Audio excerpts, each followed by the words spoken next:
Recording studio एकंगल सराय। हमारा से छौरी तू छल कैना गे, ठीक होलो दिल से निकल गे न गे, दिल से निकल गे।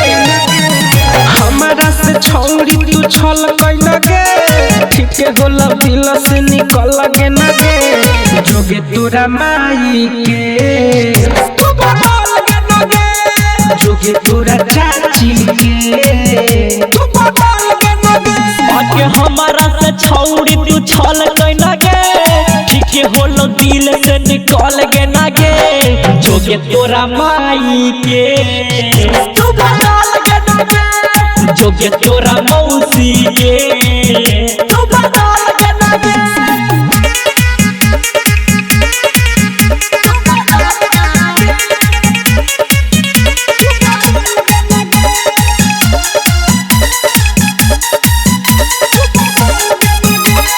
बुझनी न तनी को पीरा गे, तोरा पड़ा तो जवानी में कीड़ा गे, तो जवानी में आगे छोड़ दे दीवाना के हो मरो तू हाथ गे, मजा लही भत्ता से रोजे रोजे रात के।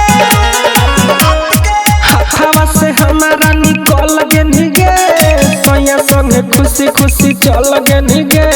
जोगे तोरा माई के तू बदल गे न गे, जोगे तोरा मौसी के तू बदल गे न गे।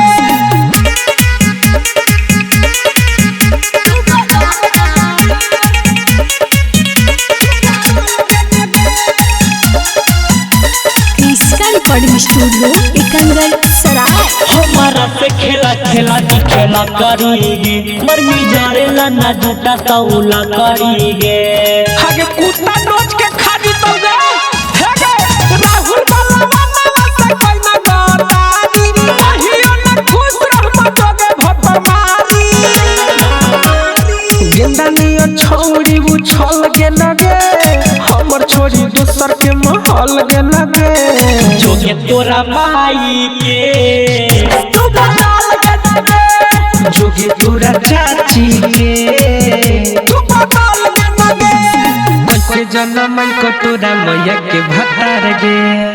रिकॉर्डिंग स्टूडियो एकंगल सराय।